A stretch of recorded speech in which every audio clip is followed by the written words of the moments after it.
Watch where you're going.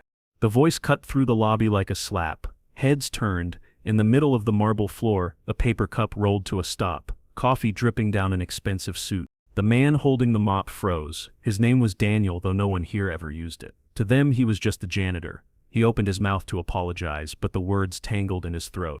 The CEO, Marcus Hale, all sharp suit and sharper ego, looked down at his sleeve like it was a mortal wound. "Do you have any idea how much this costs?" he snapped. Daniel lowered his eyes. "I'm sorry, sir, I didn't." But Marcus wasn't listening. He caught sight of the watch on Daniel's wrist, old, scratched, out of place among polished shoes and designer bags. He laughed, loud enough for the crowd of employees to hear. "That thing still works? What is it, from a thrift store?" A few people chuckled nervously. Daniel's hand instinctively covered the watch, his late wife's, the one she'd given him on their wedding day. It wasn't just a watch, it was a heartbeat he carried. Marcus smirked. "Tell you what, maybe sell that thing. Might finally afford some lessons in coordination." The laughter grew bolder this time. Phones tilted up, someone whispered, "This'll be all over the company chat." Daniel said nothing, he just nodded, cleaned the spill, and quietly pushed his cart away. Every step echoed louder than the laughter behind him. Marcus called after him, "And next time try not to sell your sense of balance with your dignity." The lobby erupted again. Daniel didn't turn back. He just looked once at the watch on his wrist, the last piece of his past he hadn't yet pawned, and kept walking. That moment captured on a dozen phones spread through the building before lunch. A CEO's pride, a janitor's silence, and a watch that would soon change both their lives. Because before the week ended, Daniel would sell that watch for medicine, and Marcus would return it with something hidden inside.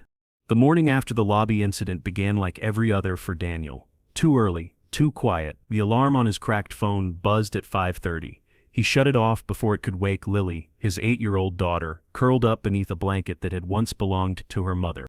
The apartment was small, the kind of place where every sound carried. He boiled water for instant oatmeal, careful not to step on the loose floorboard that squeaked like a complaint. As he packed Lily's school lunch, a sandwich, half an apple, and the last juice box, his eyes drifted to the small pill bottle on the counter. Only 2 tablets left. He checked the date on the label. They wouldn't last the week. The doctor had warned him last month that the new dosage was non-negotiable. Without it, Lily's breathing would grow shallow again. Daniel knew the signs too well, the tightness in her chest, the panic in her eye. He'd watched the same thing take her mother 5 years ago, when the hospital bills outpaced their hope. He slipped the bottle into his jacket pocket like contraband and whispered to himself, "I'll figure it out, I always do." At work he stayed invisible, the way janitors are trained to be. He polished floors that never remembered him and emptied bins that filled faster than his wallet. Some coworkers nodded politely, but most passed as if he were part of the furniture. Every now and then, his reflection caught on a polished surface. Tired eyes, rough hands, the faint tan line where his wedding ring used to be. The watch still clung to his wrist, its leather band worn smooth by time. He rubbed it absent-mindedly whenever exhaustion made him doubt himself. It was the last promise he hadn't broken. "Keep them safe," his wife had whispered on her final night, fingers tracing the metal, "no matter what happens." That line lived in him more than his own heartbeat. He picked up extra shifts when he could, sometimes cleaning until midnight. The pay wasn't enough, but he told himself dignity was the only currency he still controlled. What he didn't tell anyone was that he'd already sold his wedding ring, his guitar, and his toolbox, the one he used back when he built furniture for a living. That was before Lily got sick, before life turned into a series of small sacrifices disguised as choices. Across town, Marcus Hale began his day under fluorescent perfection. His calendar filled itself, his assistant poured coffee exactly 2 degrees below boiling, and his reflection, flawless, waited in the elevator glass. To his board, Marcus was a genius. To his staff, a storm. He believed in numbers, not people, results, not reasons. Yet lately, something quiet had started to unsettle him.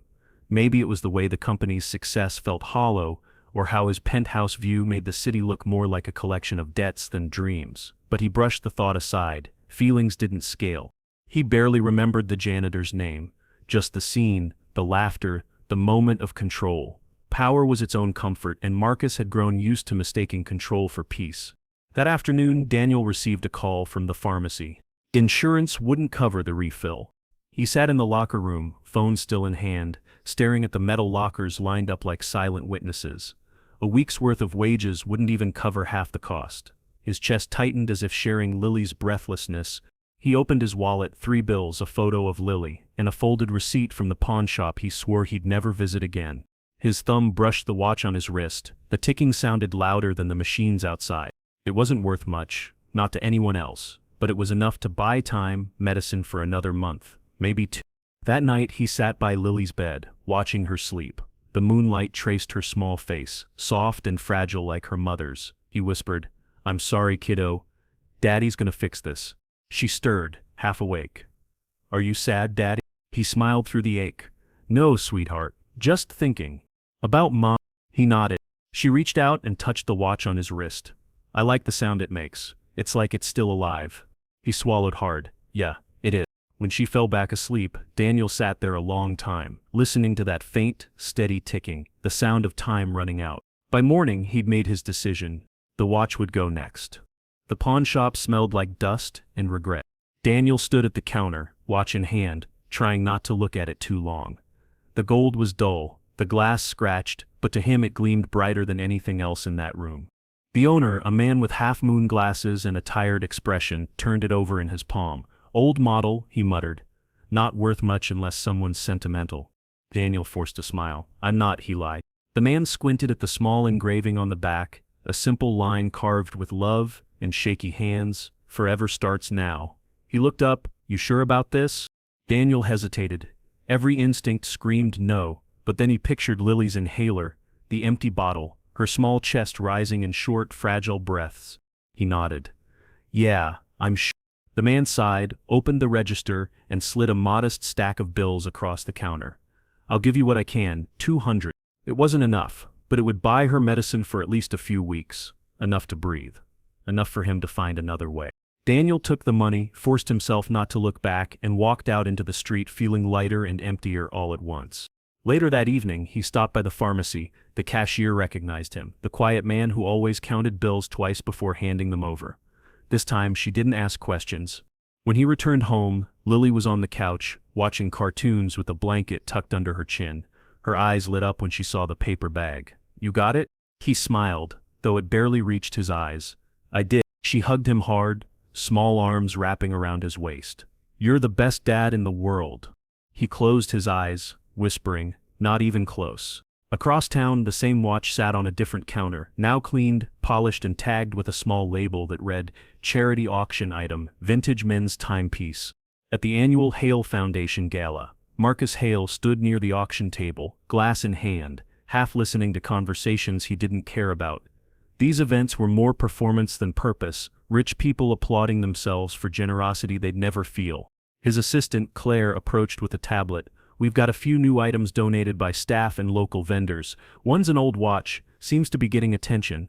Marcus barely looked up. "A watch? Apparently vintage," she said. "Supposedly belonged to a craftsman. Engraved on the back, something about forever." Marcus smirked. "Forever? That's optimistic." Still, when he walked past the display table, something about it made him stop. The watch sat on a velvet square, ticking softly as if defying the noise of the room. He turned it over. "Forever starts now." Simple, honest, the kind of phrase that belonged to people who still believed life meant something beyond contracts and control. He felt a flicker, irritation, then curiosity. "How much is it?" he asked. "For the silent auction," Claire said. "Starting bid's low. It's just for charity." Marcus shrugged. "Put me down for 10,000. Her eyebrows shot up. "Sir, that's just do it. Maybe it'll buy me some goodwill." By the end of the night, he owned the watch. He slipped it onto his wrist, surprised at how naturally it fit. It was heavier than he expected, solid, dependable. The ticking sound was faint but oddly grounding. He told himself it was just nostalgia, a rare emotion he could safely ignore. That same night, Daniel sat on his balcony, if you could call a rusty railing a balcony, staring at the city lights. The medicine sat on the table beside him, unopened. He reached instinctively for the watch, forgetting it was gone. His wrist felt naked, wrong. The silence where the ticking used to be made him feel as though the world had gone off rhythm. He rubbed the spot where it used to sit, whispering under his breath, "Forever starts now, huh?" In the days that followed, Marcus found himself glancing at the watch more often than he meant to. During meetings, during car rides, even late at night when sleep refused to come. There was something about that engraving, a phrase that lingered in his head like a half-remembered song. He once asked Claire to look up the donor's name, just out of idle curiosity. She couldn't find it. Anonymous donation, she said, came in through a pawn partner. He dismissed it with a shrug. Doesn't matter.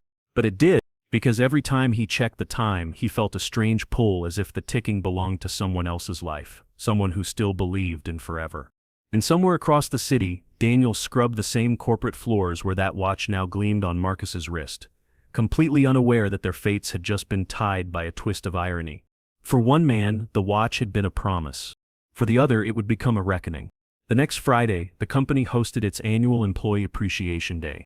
For most people, it was a free lunch and a raffle. For Daniel, it was just another shift, another floor to mop, before the laughter began. He arrived early, pushing his cleaning cart through the banquet hall as decorators adjusted banners and sound techs checked microphones. Balloons shimmered under the ceiling lights. Everything looked like celebration, but for Daniel, it was noise layered over exhaustion. He worked quietly, avoiding attention. The incident from the lobby had long stopped trending, but whispers still followed him in the break room. The coffee guy. The clumsy janitor. He'd learned to smile through it. People forgot faster than pain did. By noon, employees filled the hall. Laughter bounced off the walls and the scent of expensive catering drifted through the air. Daniel stayed near the side entrance, mop in hand, trying not to be seen. Then he heard the applause. Marcus Hale walked in, shaking hands, radiating charisma that looked effortless. He was every inch the man the company worshipped. Confident, articulate, untouchable, and on his wrist, gleaming beneath the lights, was the watch. The Daniel froze. His heart stuttered like a skipped beat. For a second, the noise around him blurred. There it was, the same faded leather strap, the tiny scratch near the crown, the familiar engraving he could trace by memory. He took a step forward, then stopped. Maybe it wasn't his, maybe it just looked similar. But when Marcus raised his hand to gesture toward the stage, the engraving caught the light. Forever starts now. The air left Daniel's lungs. It was his. He stood there, gripping the mop handle so tightly it creaked. For a moment, pride told him to stay silent, to walk away. But something deeper, a father's promise, a husband's ghost, made him move. When the event ended and the crowd began to thin, Daniel approached the CEO carefully. Mr. Hale? His voice came out smaller than he intended. Marcus barely glanced at him. Yes, floors are fine, thank you. Daniel swallowed. That watch, sir, the one you're wearing. It used to belong to me. Marcus blinked, surprised for half a second, then smiled. The kind of smile people use when they think they're being tested. Really? And how's that? Daniel hesitated. It was my wife's gift. She passed away. I sold it last week, had no choice. I think it ended up in the charity auction. For a moment, silence hung between them. Marcus tilted his head, studying him as if gauging whether the story was worth his time. You're telling me, Marcus said slowly, that this watch he lifted his wrist, admiring it in mock inspection, was yours? Yes, sir. Daniel's voice trembled. It's all I had left of her. I don't want money, I just want it back. Marcus let out a short, amused breath. That's quite a story. Touching even. You should write scripts. Daniel's heart sank. I'm serious, sir. Look at the engraving, you'll see. Marcus cut him off. I see an employee trying to guilt me over something I legally purchased at a charity event. You do realize how this sounds? People nearby had started to notice. Phones lifted subtly again, not recording yet, but waiting for something to happen. Daniel's voice cracked. Please. I'm not lying. That line, forever starts now. I wrote it for her when... Marcus laughed, shaking his head. You expect me to believe that? You? A janitor? The words hit harder than he expected. Daniel's throat burned, but he stood his ground. I may not have much, sir, but that watch was part of my family. Marcus's smile sharpened. You should focus on your work instead of inventing sob stories. It's unbecoming. A few employees chuckled quietly. One of them whispered, he's doing it again. Daniel's chest tightened. He looked at the faces around him, amused, indifferent, safe in their laughter. He realized this was how people like Marcus stayed untouchable, not because they were strong, but because everyone else stayed silent. He wanted to yell, to demand respect, to make them all see. But his voice, the same one that used to sing lullabies to his daughter, refused to come out. Instead, he nodded. You're right, sir. Marcus blinked, thrown by the calm tone. Daniel picked up his mop, eyes down. I'll get back to work. He turned and walked away before anyone could see the tears gathering in his eyes. Marcus watched him go, a faint frown creasing his forehead. For a second, something almost human stirred. A flicker of unease he quickly buried under pride. By the time Daniel reached the hallway, The applause for the next speaker had started. No one noticed him slip out the back door, the sound of celebration echoing behind him like mockery. Outside, he leaned against the wall, wiping his face with his sleeve. His reflection stared back at him in the glass door, hollow-eyed, tired, beaten. The last piece of his wife, now worn by the man who'd mocked her memory. He whispered, "Guess forever ended without me." And for the first time in years, Daniel didn't go back to finish his shift. He just walked, no destination, no plan, letting the city swallow him whole. Inside the hall, Marcus checked his watch again. For a reason he couldn't explain, it felt heavier, and the words engraved on the back seemed to echo louder than before. "Forever starts now." "Excuse me, sir." The voice came from behind Marcus Hale just as he was finishing his speech. The applause hadn't even died down yet. He turned, expecting another executive or perhaps a reporter, but it was the janitor, the same one from the lobby incident months ago. Daniel stood at the edge of the crowd, his uniform still damp from cleaning supplies, his expression steady but nervous. The microphone in Marcus's hand amplified every small sound, the murmur of the crowd, the awkward shuffle of someone who didn't belong. Marcus blinked, irritated. "This isn't the time, whatever your request is." Daniel swallowed, his eyes locked on Marcus's wrist. "Please, I just need a moment." The CEO sighed, lowering the mic. "Fine, make it quick." Daniel stepped closer, voice low but firm. "That watch you're wearing, it used to be mine."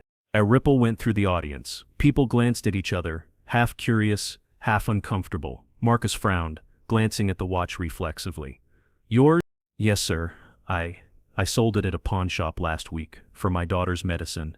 It was my wife's gift before she passed."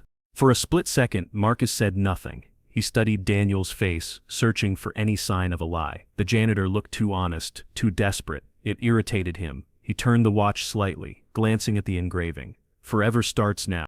"Interesting coincidence," Marcus said finally, "but I bought this at a charity auction, legally. You expect me to believe a janitor's hand-me-down ended up here?"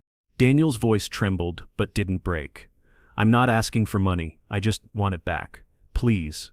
It's the only thing she left behind." Laughter flickered somewhere in the crowd. Someone whispered, "He's still at it." Another muttered, "This is getting awkward." Marcus could have ended it there, could have handed over the watch quietly and moved on. But something about being challenged in public triggered the instinct he'd built his career on, dominance. He raised his voice, letting it carry through the microphone again. "Everyone, take note. Apparently our janitor here thinks my charity donation is his lost treasure."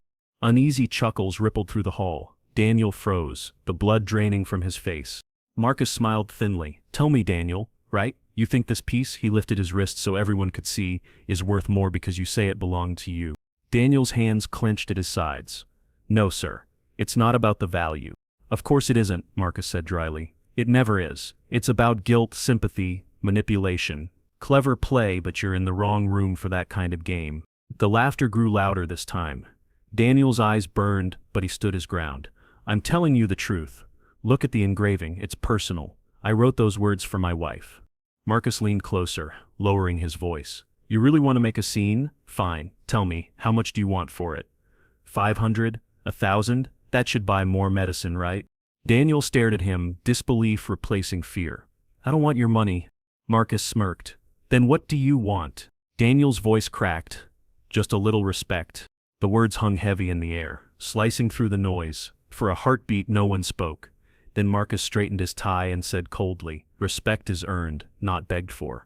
A few people gasped softly. Daniel looked around the room, dozens of faces, some pitying, most indifferent. Every eye felt like judgment. Every silence felt like applause for the wrong man.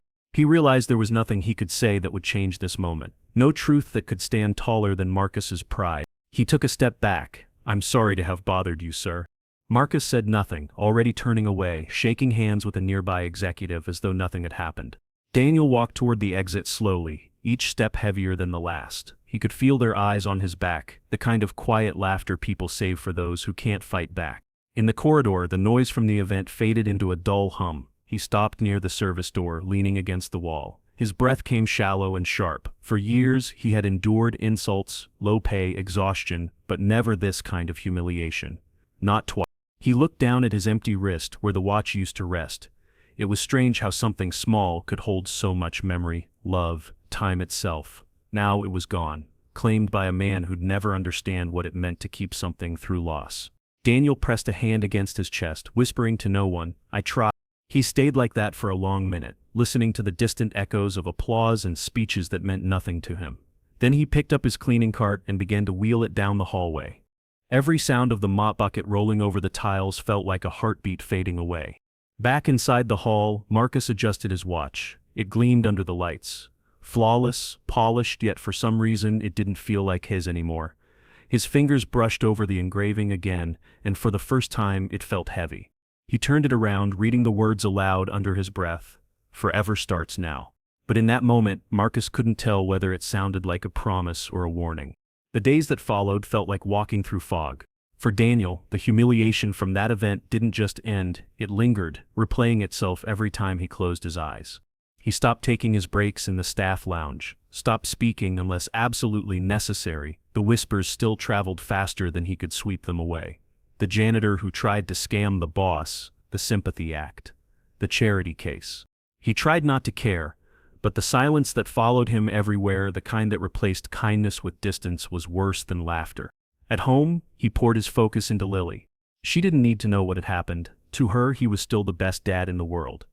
She drew him pictures of stars and taped them to the fridge, saying they'd bring good luck. He smiled, pretending to believe it. But she noticed the difference. He laughed less, spoke less, ate less. Sometimes, when he thought she was asleep, she'd see him sitting by the window, staring at nothing, his hand resting on his bare wrist, like he could still feel the watch there. At work, he moved slower. His coworkers avoided eye contact, not out of cruelty, but out of discomfort, the way people avoid mirrors that reflect too much truth. He kept his head down and his heart shut. Each night after Lily was asleep, he sat at the kitchen table with unpaid bills spread in front of him, the medication bottles lined like soldiers waiting to run out.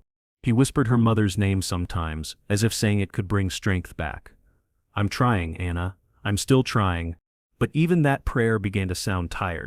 Meanwhile, across the city, Marcus Hale's world remained spotless, at least on the outside.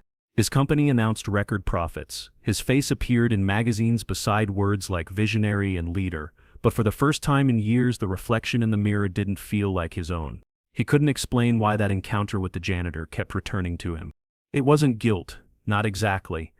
He'd done worse things in business. He'd fired people, undercut rivals, walked away from mistakes that cost others their livelihoods. And yet, none of those memories clung to him like this one. Maybe it was the look in Daniel's eyes. Not anger, not even resentment, but something far quieter, disappointment. The kind that doesn't shout, but stays. That night, Marcus found himself staring at the watch again. He couldn't stop reading the engraving. "Forever starts now." It bothered him how sincere it sounded, the kind of phrase no marketing team could invent. He tried to dismiss it. It was just a trinket, a coincidence, a sentimental relic from a man who didn't understand value the way he did, but the words wouldn't fade. When he tried to sleep, they echoed against the silence. When he woke, they were the first thing he saw. During meetings, his attention drifted. He'd catch himself glancing at his wrist, wondering what forever had meant to the man who'd begged for it back. He even asked Claire, his assistant, to pull up the recording from that event, claiming he wanted to review internal communication issues. But really, he wanted to see Daniel's face again. When the clip played, Marcus froze. There it was, the moment Daniel realized he was being mocked, when the crowd laughed and he said, "Just a little respect." Marcus hadn't noticed it then, but now, watching it without the noise, something struck him. Daniel hadn't looked small. He'd looked tired, like someone carrying a weight that was invisible to everyone else. Marcus shut the laptop abruptly.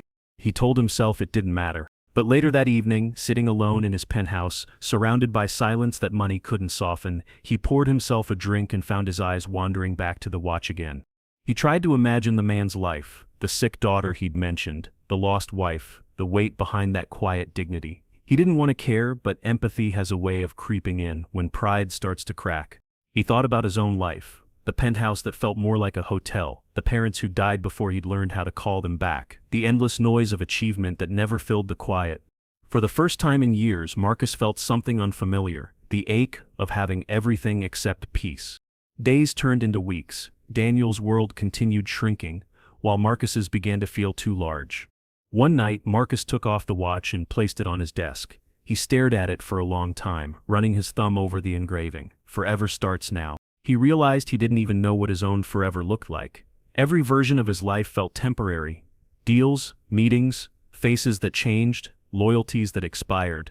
He thought of Daniel again, how the man had stood there asking not for money but for respect. And suddenly, the phrase on the watch no longer sounded naive. It sounded like truth. That same night, Daniel sat beside Lily's bed, watching her sleep. Her small hand rested over his, her breathing soft but shallow. He whispered, "You're going to be okay, baby." She stirred, half awake. "You always say that." He smiled faintly. "Because it's always true." When she drifted back to sleep, he stayed sitting there, listening to the rhythm of her breath, a sound steadier than his own heartbeat. Two men, miles apart, both awake in the same hour of night, one haunted by guilt, the other by loss. Both staring at something missing, one on his wrist, one in his soul.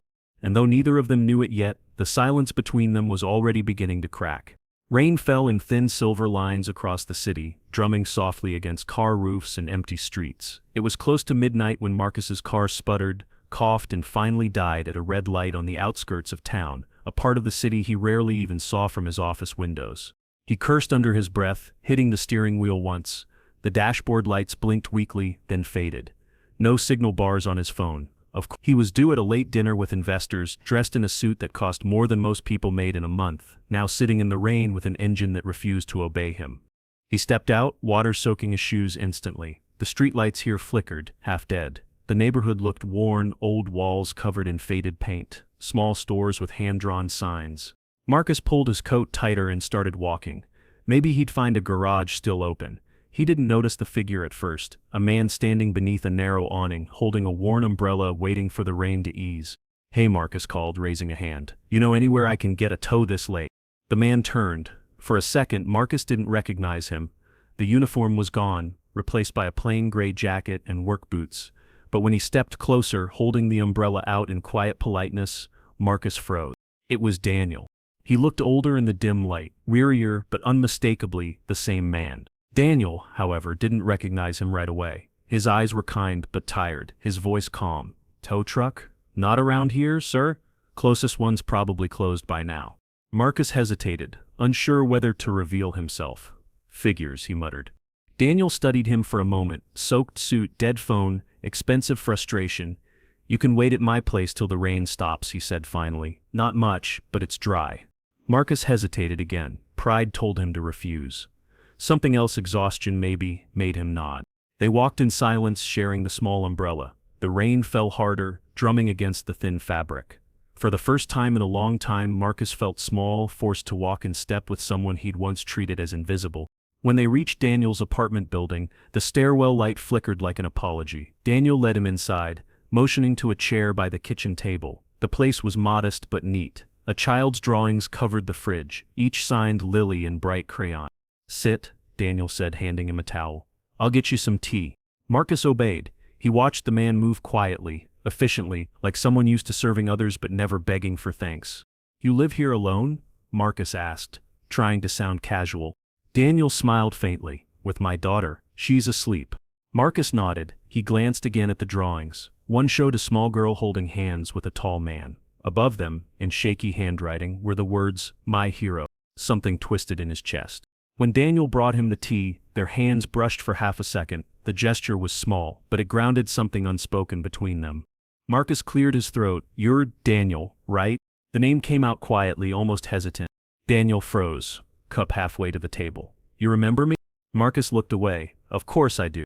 The silence that followed was heavy but not sharp. It was the kind of silence that acknowledged something both men had been avoiding.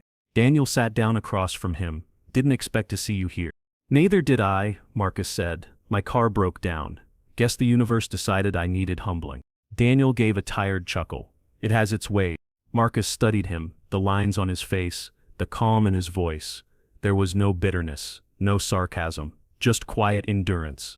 "I owe you an apology," Marcus said finally. The words felt strange in his mouth. "For that day." Daniel looked at him, surprised. "You don't owe me anything, sir." "I do," Marcus said softly. "You asked for respect. I gave you humiliation." Daniel shook his head. "It's done. People like me, we move on. We have to." "People like you?" Marcus repeated. Daniel met his eyes. "People who can't afford to stay angry." The simplicity of it hit harder than any accusation could. Marcus looked down at the cup in his hands. Steam curled upward like a slow confession. After a long pause, he asked, "The watch, You really wrote that engraving yourself? Daniel nodded. On our wedding day, she used to say time doesn't wait, so we might as well start living. I kept it after she died. Sold it when Lily's medicine ran out. Marcus felt something tighten in his throat. I didn't know. Daniel smiled gently. You weren't supposed to. The rain had eased outside, replaced by the quiet hum of late-night stillness. In that small, dim kitchen, the world felt stripped of hierarchy, just two men sitting in silence, one learning humility, the other showing grace. When Marcus finally stood to leave, Daniel walked him to the door. Be careful, the street floods near the corner, he said. Marcus hesitated, glancing once more at the fridge full of drawings. Your daughter, she's lucky. Daniel shook his head. No, I'm the lucky one. They stood there for a moment. No handshake, no forced closure, just a mutual understanding that something had shifted. As Marcus stepped back into the cool air, he turned once more. Daniel, he said quietly, if there's ever anything you need. Daniel smiled faintly. I already have what I need, sir. A roof, my kid, and one more morning to wake up to both. Marcus nodded. He walked into the night, the sound of rain fading behind him. When he glanced at his watch, it no longer felt like a trophy. It felt like borrowed time. The next morning, Marcus didn't go straight to his office. He sat in his car outside the building for a long time, watching employees filter through the glass doors, suits, badges, coffee cups, all of them part of a world he controlled, but no longer understood. For the first time in years, he didn't feel like walking into his corner office. He wanted to walk somewhere else, somewhere real. That night in Daniel's kitchen had changed something, not just the man's words, people who can't afford to stay angry, but the quiet behind them. Marcus had spent his entire life building walls to avoid that kind of quiet. He pulled out his phone and called HR. We have an employee assistance fund, right? The HR director's voice was cautious. Yes, sir, for medical and family emergencies. I want to make sure one of our janitorial staff is included, Marcus said. Anonymous sponsorship, daughter needs ongoing treatment. Of course, came the polite reply. Which employee, if I may ask? Daniel Reed. He hesitated before adding, and don't tell him it's from the company. Just make it part of standard coverage. Understood. Marcus hung up and leaned back in his chair. It was a strange feeling, helping someone without the press release, without the credit. It didn't feel powerful, it felt right. In the weeks that followed, he found reasons to visit the lower floors more often. He told himself it was to inspect maintenance operations, but deep down he knew the truth. He wanted to see how Daniel was doing. The first time he appeared in the maintenance corridor, workers froze mid-task. Executives never came down here, not unless something was wrong. Daniel looked up from where he was fixing a vending machine. Sir? Marcus smiled awkwardly, just checking on infrastructure. Daniel raised an eyebrow but didn't press. You want to help? Hand me that screwdriver. The words caught Marcus off guard. No one had asked him to help in years. He hesitated, then crouched down, passing the tool. His tailored suit creased awkwardly as he knelt beside a man who still smelled faintly of cleaning chemicals and rain. Didn't think CEOs fixed machines, Daniel said, half a smile tugging at his lips.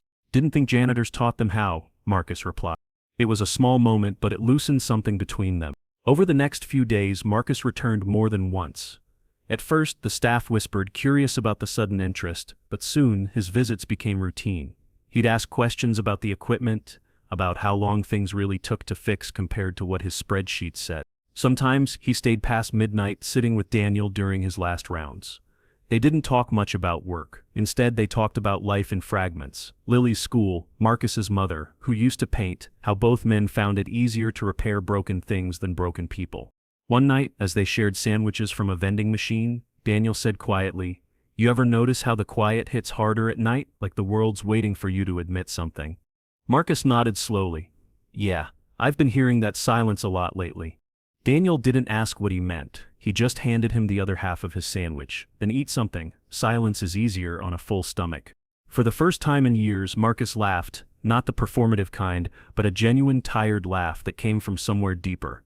Meanwhile, at home, Lily's health began to improve. The hospital called to confirm that her new medication plan had been approved under extended employee coverage. Daniel hadn't even applied. He didn't understand how it happened, but gratitude replaced confusion. He told Lily they'd been blessed with luck. She smiled and said, Maybe Mom helped. Marcus never mentioned it when they met. He didn't want thanks, he just wanted to know that somewhere, someone could breathe easier. Their friendship grew quietly. Not through big gestures but through small, consistent ones. Marcus showing up with coffee during late shifts, Daniel teaching him how to tighten bolts without over-torquing them. One evening, as they fixed a broken elevator panel, Daniel said, "You know, when I first started here, I thought people at the top didn't even notice we existed." Marcus replied softly, "Most don't, I didn't either." "What changed?" Marcus paused. "You." Daniel looked at him startled, but said nothing. The elevator dinged softly, lights flickering back to life. Marcus continued, "When you stood there that day asking for your watch back, I thought you were trying to shame me. Turns out I was already ashamed, just didn't know it yet." Daniel's expression softened. "We all carry something. Some of us just can't afford to drop it." Marcus smiled faintly. "You really believe that?" "I have to," Daniel said. "Otherwise, what's the point?" After that, the silence between them felt different. Not heavy, shared. Weeks passed. The rumor spread through the company, the CEO spending time in the maintenance rooms, eating with the janitor. Some mocked him behind closed doors. Others admired it. Marcus didn't care. For the first time in years, he wasn't performing. One night they sat on the building's back steps after a long shift, sipping coffee from paper cups. The city hummed in the distance. "You ever think about leaving all this?" Daniel asked suddenly. "All the time," Marcus admitted, "but I wouldn't know who I am without it." "Maybe that's the problem," Daniel said quietly. "You forgot you were a person first." Marcus looked at him, surprised. Then he laughed softly. "You should be running this place." Daniel shook his head. "Nah, I already have a job that matters." "What's that?" "Keeping things clean," Daniel said simply. "Not just floors, the things people forget to care for." Marcus stared out at the skyline, thinking how strange it was that he felt more peace sitting on concrete steps than in his penthouse. When he finally got up to leave, Daniel stood too, wiping his hands on a rag. "Thanks for stopping by, sir." Marcus hesitated before replying. "Marcus, just Marcus." Daniel's mouth curved into a small smile. "Then good night, Marcus." "Good night, Daniel." As Marcus walked toward his car, he glanced once at the watch. It was still ticking, steady, alive, constant. For the first time, it didn't remind him of ownership. It reminded him of connection. And somewhere in the quiet rhythm of that ticking, both men began to heal, one from guilt, the other from grief. The quiet rhythm that had begun to settle between Marcus and Daniel didn't last long. Peace never does, not in a place where envy listens through walls. The first rumor started small, whispered during a board meeting by Evelyn Shaw, the company's chief operations officer. She'd noticed Marcus spending time in the maintenance corridors and thought it strange that the CEO of Hale Industries would share coffee with a janitor. To her, it wasn't compassion, it was weakness. "Have you noticed the pattern?" she said one morning to the CFO. "He's always down there now, late nights. The janitor's daughter suddenly gets medical coverage." Sounds convenient, doesn't it? By the time the story reached the upper floors, it had mutated into something uglier. The janitor blackmailed the CEO for favors. The CEO's having a breakdown, funds are being misused. Corporate gossip spreads faster than truth. Within a week, even the board started asking questions.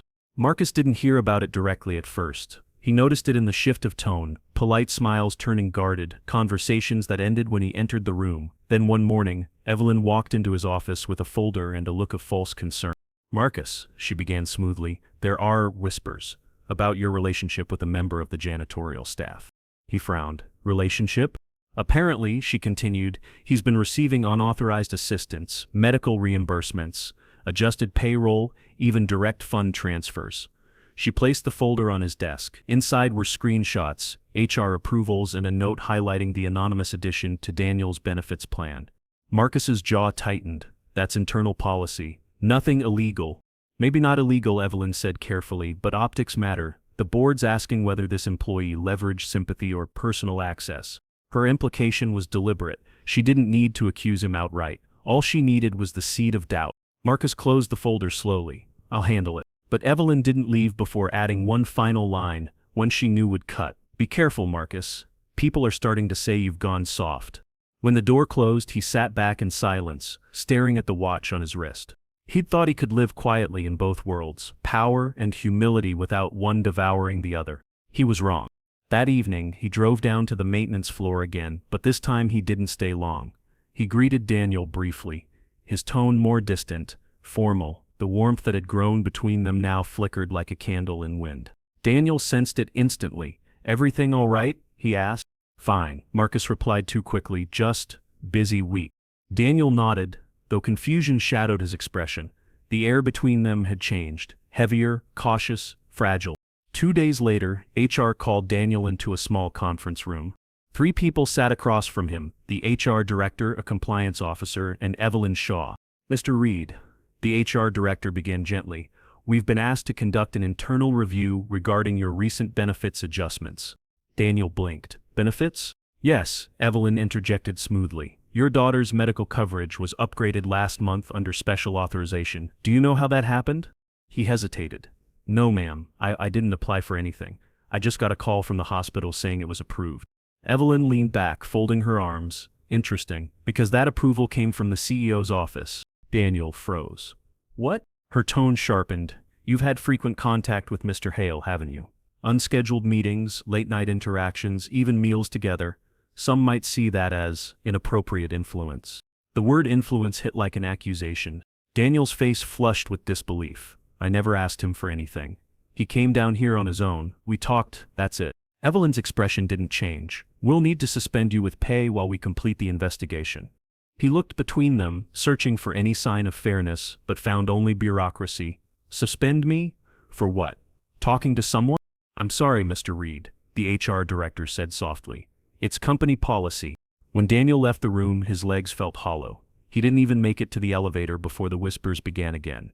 By the time he reached the parking lot, word had already spread. The janitor who scammed the CEO. That night, he couldn't bring himself to tell Lily. He sat on the couch long after she'd gone to bed, the lights off, the silence pressing hard against his chest. His savings were already thin. Without work, even with the temporary pay, the future was a question mark he couldn't answer. Across the city, Marcus stared at the headlines circulating on business blogs. CEO's personal involvement with employee raises questions of nepotism. He slammed his laptop shut, anger and shame colliding inside him. He wanted to call Daniel, to explain, to tell him he hadn't betrayed him, but the board had already issued a statement advising professional distance during investigation. In his world, image was everything, and for the first time that truth made him sick. Days passed. Marcus watched from afar as Daniel's name quietly disappeared from shift schedules. The maintenance floor felt colder without him there. The few times he tried to ask HR for updates, they gave him cautious, rehearsed answers. "Still under review, sir. Following procedure. Best not to intervene." He'd built an empire on control, yet now he couldn't even protect the one person who'd shown him humanity. Meanwhile, Daniel's world was unraveling again. The stress made Lily's health dip. The hospital visits returned. One night, as he sat by her bed, the monitor beeped faster than usual. Nurses rushed in. He held her hand, whispering, "Breathe, baby. Please breathe." When the doctor stabilized her, Daniel stepped into the hallway, tears burning his eyes. He didn't have the watch anymore, but his wrist still ached like it remembered the weight. He whispered into the sterile air, "Every time I start to hope, the world takes it back." At that same hour, Marcus sat in his penthouse, staring at the watch on his desk. He couldn't bring himself to wear it anymore. The ticking sounded cruel now, a reminder of every wrong assumption, every wall he hadn't broken soon enough. He thought of calling Daniel again, of walking into that hospital, explaining everything, ending the silence that pride had built between them. But fear stopped him, fear of exposure, of scandal, of being right about what everyone already thought, that compassion was weakness. Both men spent that night awake, one drowning in guilt, the other in grief, each wondering if the bridge they'd built had been real or just another illusion. And as the city slept, the watch sat in the dark between them, still ticking, still alive, but for the first time, neither of them could hear it. Marcus Hale had spent his career chasing efficiency, data, outcomes, solutions, but that week, every number, every meeting, every voice around him felt meaningless. He couldn't shake Daniel's face from his mind, the disbelief in his eyes, the quiet betrayal that said you were supposed to be different. He tried to bury himself in work, but the silence of his office was deafening.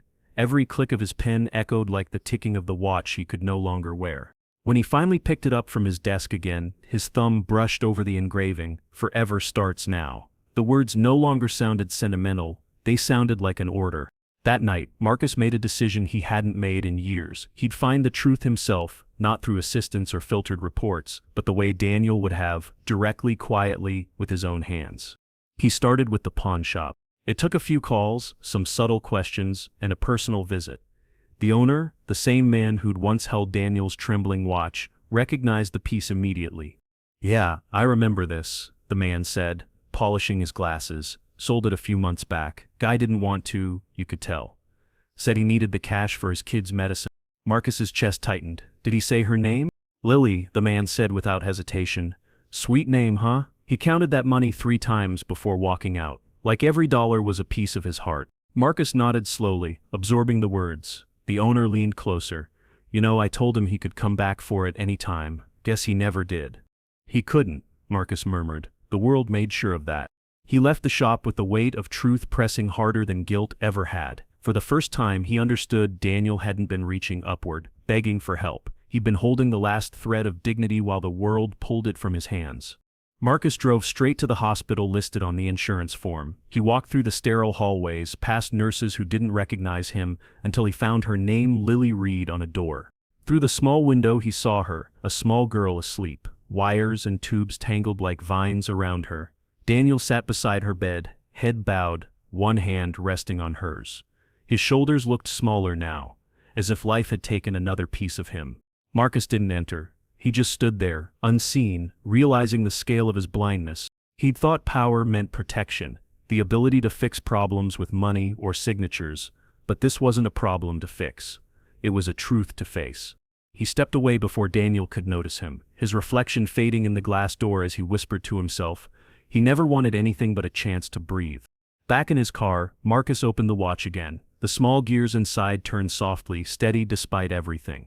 He thought of Daniel selling it, not for greed or manipulation, but to keep time, to keep life going for his daughter. He closed his hand around it and whispered, I'm sorry. The next morning, Marcus called his legal team, his PR staff, his board, and told them to meet him that evening in the main hall. He didn't explain why. He didn't need to. Before the meeting, he visited the company jeweler, the one who handled all of Hale Industries' luxury partnerships. He placed the watch on the counter. I need this restored. No replacements, no upgrades. I want it exactly as it was, worn, real, honest. The jeweler nodded, inspecting it carefully. There's a story in these scratches. Marcus smiled faintly. Yes, and it's time people hear it. By late afternoon the watch gleamed again. Not new, but alive. The scratches remained faintly visible, like scars that refused to disappear. He slipped it into a small box, closed the lid, and took a long breath. When the meeting began, the executives filed into the hall, confused but curious. Cameras were already being set up. Marcus had called for a full press conference. Evelyn Shaw approached him, her voice smooth but sharp. Marcus, what exactly is this about, the investigation? He met her eyes calmly. It's about truth. She frowned. You're not planning to. I am, he said simply, and you'll stand beside me when I do. She opened her mouth to protest, but his tone left no room for negotiation. For once the authority in his voice wasn't about dominance, it was about conviction. At 7 sharp, Marcus stepped up to the microphone. The room fell silent. Employees filled the space, some curious, some skeptical. The same crowd that had once laughed at a man with a mop now waited for their CEO to speak. He began softly, without theatrics. A few months ago, I bought a watch. It was supposed to be just another item at a charity auction, but it wasn't. Murmurs rippled through the room, cameras flashed. This watch belonged to one of our employees, a man many of you know only as the janitor. What most of you don't know, he continued, voice steady, is that he sold it to buy medicine for his sick daughter. He never asked for recognition, never asked for favors, he asked for respect. A hush spread through the crowd. Marcus paused, looking down at the watch in his hands.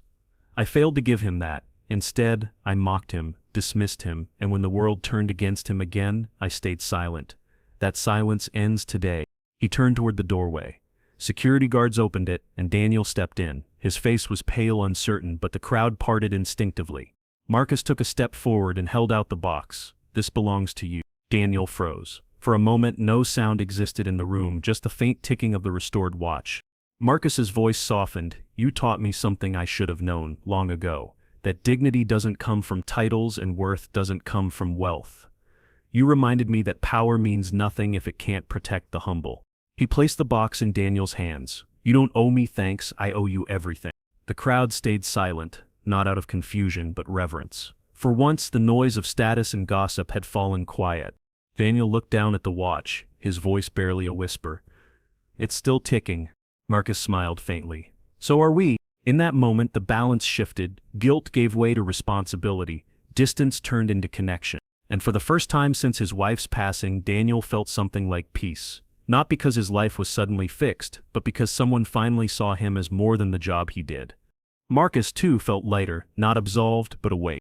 When the applause finally began, it wasn't loud, it was soft, sincere, the sound of something long overdue being set right. The watch glimmered between their hands, no longer a symbol of loss, but of time reclaimed, and for both men, forever had finally started now. The night of the company's annual Excellence Awards was supposed to celebrate profits, growth, and innovation. Every year it was the same: glass chandeliers, crisp speeches, applause rehearsed to perfection. But that night something was different. Marcus Hale stood backstage, holding the restored watch in his hand. It ticked softly, steady against his pulse. He had rehearsed his speech 100 times, but none of the words felt right. There was no script for this kind of truth. Outside, the hall was packed. Executives, employees, shareholders, all waiting for another polished ceremony.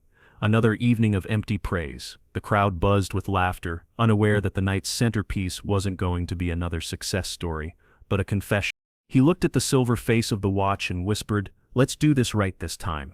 The music faded. The host finished his introduction, announcing, "Please welcome our CEO, Marcus Hale." The applause was polite at first, then faded as Marcus walked onto the stage. His expression wasn't the confident one they were used to. It was calm, almost heavy with something unspoken. He approached the microphone, scanning the sea of faces. Somewhere near the back, Daniel sat, invited at Marcus's request, though he hadn't been told why. His uniform had been replaced by a simple suit borrowed from a neighbor, the kind that still creased at the knees no matter how much you tried to smooth it. Lily sat beside him, her small hands folded in her lap, watching curiously. Marcus began quietly. "Good evening. Tonight was meant to honor achievement. Numbers, deals, growth, the usual things we praise. But I want to talk about a different kind of success. The kind that doesn't fit on a spreadsheet." A soft murmur rippled through the audience. He continued, his voice steady but low. "A few months ago, I made a mistake. One that didn't cost this company money, but it cost something far more valuable." He reached into his pocket and pulled out the watch, holding it up so the light caught its face. The audience leaned forward. This watch belonged to a man in this room, a man many of you have probably passed in the hallways without a second glance, a man who cleans the floors you walk on every morning. His name is Daniel Reed. The room fell utterly silent. Even the photographers stopped moving. Marcus glanced toward Daniel, who stared back, bewildered. "I once mocked this man," Marcus said, "in front of all of you, because he spilled coffee, because he wore something I thought made him less. I humiliated him for the sake of my own pride." He paused, letting the words hang there, raw and unpolished. "But what I didn't know was that he'd sold this watch to buy medicine for his sick daughter. I thought I owned it because I had paid for it, but I never did, not really." Gasps rippled through the room. Evelyn Shaw, sitting near the front, shifted uncomfortably. The board members exchanged glances, unsure if this was bravery or career suicide. Marcus continued, "He never asked me for anything. Not money, not favors, just dignity, and I gave him humiliation instead." He looked down at the watch again, then opened the back panel with his thumb. Inside, hidden behind the restored metal, was a folded slip of paper, newly placed but meant to stay unseen until now. He turned to Daniel. "There's something inside this watch now that wasn't there before. A lifetime medical fund in your daughter's name, enough to make sure she never has to fight the same battles you did. It's yours, permanently, not as charity but as justice long overdue." A low murmur filled the hall, rising into stunned silence again. Daniel froze in his seat, eyes wide, mouth parted but silent. Marcus stepped away from the podium and walked down the stairs. The watch still in his hand, he crossed the hall slowly, every eye in the room following him. The noise of the crowd vanished until all that remained was the echo of his footsteps. When he reached Daniel, he stopped, holding out the watch. "This belongs where it always did," Marcus said softly. "With the man who earned it." Daniel rose to his feet. His hands shook as he took the watch. For a long moment, he couldn't speak. The weight of the metal in his palm felt heavier than ever, not because of the money it represented now, but because of the meaning it carried. Tears welled in his eyes. Lily reached for his hand, whispering, "Dad?" He smiled at her, then turned to Marcus. His voice came out rough but steady. "I appreciate what you've done, I do, but I never needed money, sir. I never wanted pity." Marcus nodded. "I know." Daniel took a breath. "All I ever wanted was respect. For people like me. For the ones who work in silence and still keep this place alive." The crowd shifted, uneasy, humbled. For the first time, the janitorial staff weren't invisible. They were seen. Marcus turned back to the microphone. He's right, he said. Respect is the foundation of everything we build. Without it, success is just noise.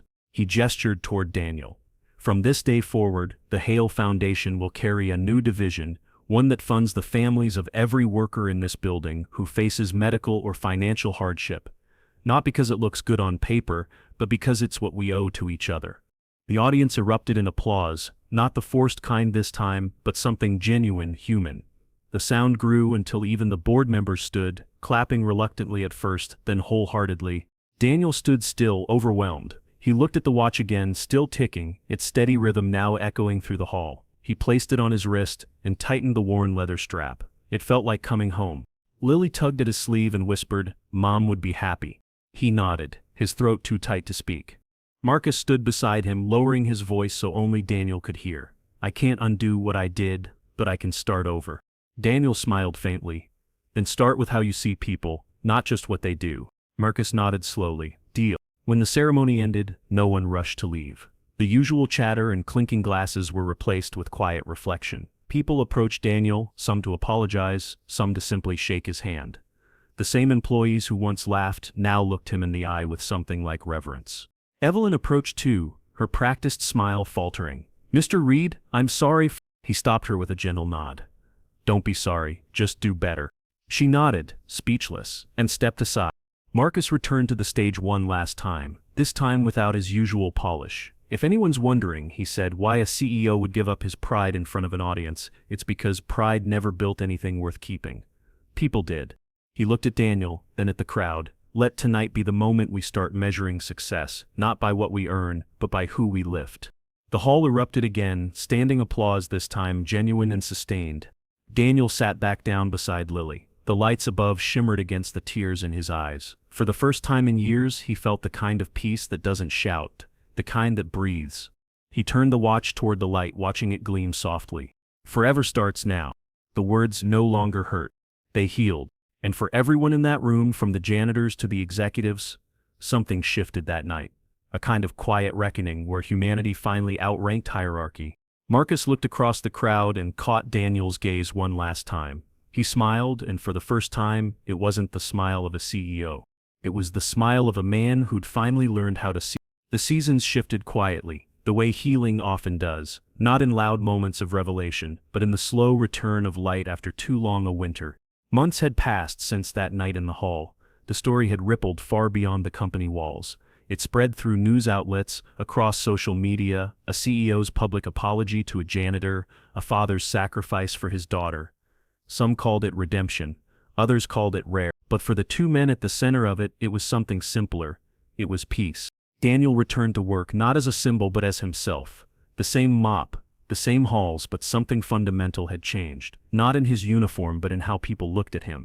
When he entered a room now, conversations didn't hush in discomfort. People smiled, nodded, said "Good morning, Mr. Reed." Some even stopped to ask about Lily. It was small, but each gesture carried weight. Respect, it turned out, didn't need noise. Only recognition. He moved with quiet confidence, a calm steadiness that seemed to touch everyone he met. The bitterness that once lived in his chest had faded, replaced by a quiet sense of belonging. And Lily, she was thriving. The new treatment worked better than the doctors had hoped. Her laughter filled the small apartment again, light and contagious. She'd started painting, covering their kitchen wall with color and sun. Sometimes Daniel would pause in front of her drawings and think about his wife. How proud she would have been to see their daughter breathe so freely. He still wore the watch every day. The ticking had become part of his rhythm, a reminder not of what he'd lost but what he'd kept.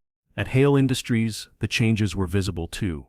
Marcus had restructured the employee welfare division. The Hale Fund, once reserved for high-level benefits, now covered every department equally. Medical aid, family leave, mental health support. Things no one had dared ask for before now existed because one man had asked quietly for respect. Marcus's leadership had softened. The sharp edges that once defined him, the impatience, the arrogance, had dulled. He still demanded excellence, but now he asked people how they were before asking for results. He walked the lower floors regularly, not as a show but as habit. He learned names, remembered them. Sometimes he'd be seen in the cafeteria, sitting among the custodial team or chatting with security guards over lunch. He didn't need a camera for it. He just needed to feel human again. Daniel and Marcus didn't talk often, but when they did, it was never about the past. There was an understanding between them that words couldn't improve. They shared quiet moments, passing each other in the hall, exchanging a nod that said, "I see you." One evening, Marcus stopped by the maintenance floor, hands in his pockets. Daniel was fixing a flickering light fixture. "You missed a spot," Marcus said lightly. Daniel smirked without looking up. "You keep breaking things so I have something to do." "Fair point," Marcus said, smiling. He leaned against the wall, watching him work. "How's Lily?" "Getting stronger every day. She's back in school now, wants to be a nurse someday." Marcus nodded, his eyes soft. "She'll be a great one." There was a long, comfortable pause, the kind shared between people who no longer needed to fill silence. "Thank you," Daniel said finally. Marcus frowned slightly. "For what?" "For not being who you were." Marcus chuckled quietly, "Working on it." Daniel adjusted the light, stepped back, and flicked the switch. The bulb glowed steady and warm. "There," he said. "Sometimes all something needs is a little rewiring." Marcus looked at the light, then at him. "Maybe that goes for people too." Daniel smiled. "Maybe." When Marcus left, he passed through the hall lined with framed photos, awards, milestones, faces of executives from years past. Then he stopped.